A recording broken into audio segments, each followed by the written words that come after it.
Today's Christmas reading comes from the book A Time for Every Purpose, written by Barbara Taylor Woodall. The first sign of Christmas a-comin' in our Rabun Gap mountain home was Mama opening a big can of Johnson's paste wax to smear all over the plank floors, then waiting for my brother and me to get home from school. The smell of wax ensured the house would turn into a fun skating rink. Our skates were thick wool socks knitted by Granny Lou. We slipped, slid, giggled, and wiggled for hours polishing the floors. That was the first shine of the season.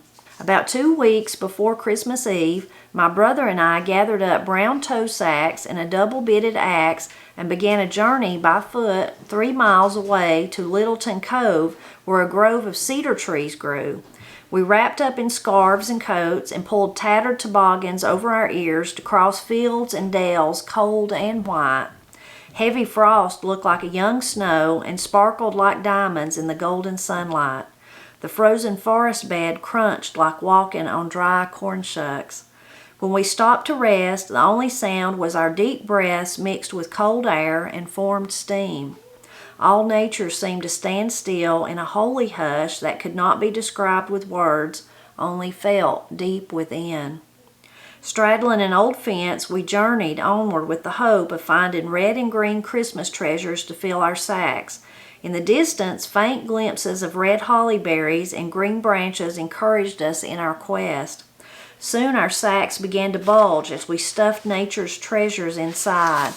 We paused a moment, playing with holly leaves that were easily turned into toys when held between the thumb and forefinger. We blew hard breaths on them, creating entertaining flutter mills.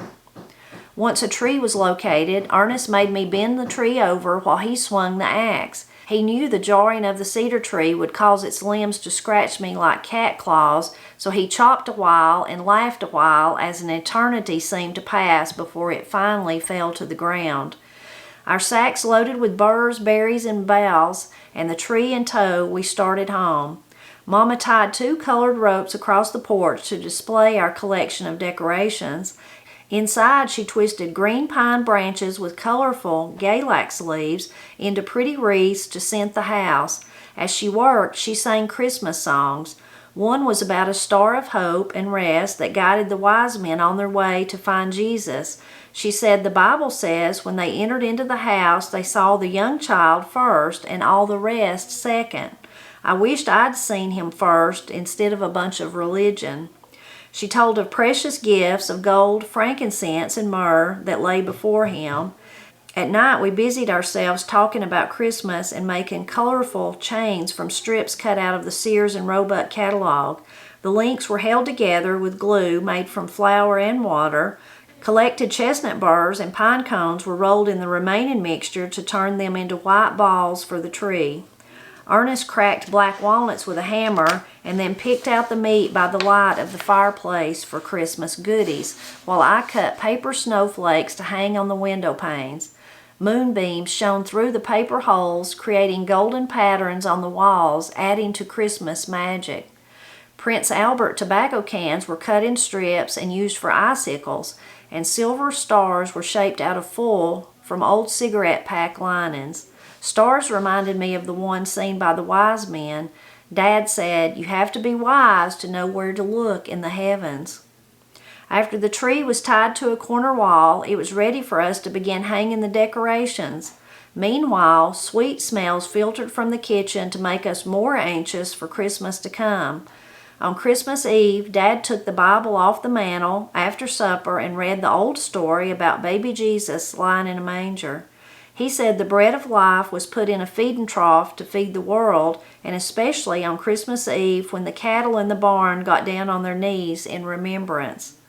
Our eyes widened with amazement, and Ernest said, "Let's go see." He lit the lantern, and we took off towards the barn in the cold night to peek through wide cracks. Sure enough, the cows were lying down in the soft hay. When we returned to the crackling warm fire inside the house, Sister B, a first grader, was hanging 3 wool socks above the fireplace and singing a song she learned in class. "What can I give him, poor as I am? If I were a shepherd, I'd give him a lamb. If I were a wise man, I'd do my part, yet what can I give him? I'll give him my heart. Dad said, let's act like the cattle and kneel down. Let's offer our hearts too. Simple prayers mixed with the sweet smells from the kitchen ascended upward. Christmas Eve in the calm, silent mountains on Kelly's Creek ended. The next day, 3 excited young'uns jumped up early to see what Santa Claus brought. Our socks were filled with stick candy, rag dolls, slingshots, crow calls, whistles, apples, oranges, and a few funny-looking nuts. Finally, Mama said, run to the woodshed. I heard a rustle out there and the dog raised Cain all night. Santa Claus might have stopped there. Sure enough, he did, and he left a red wagon with sideboards and 2 store-bought dolls. Christmas dawn was just breaking over the blue-hazed mountains. Ernest pulled his wagon inside near the fire. He put his pillow in the wagon, climbed in, and fell asleep. This is one memory I will continue to unwrap year after year in my heart.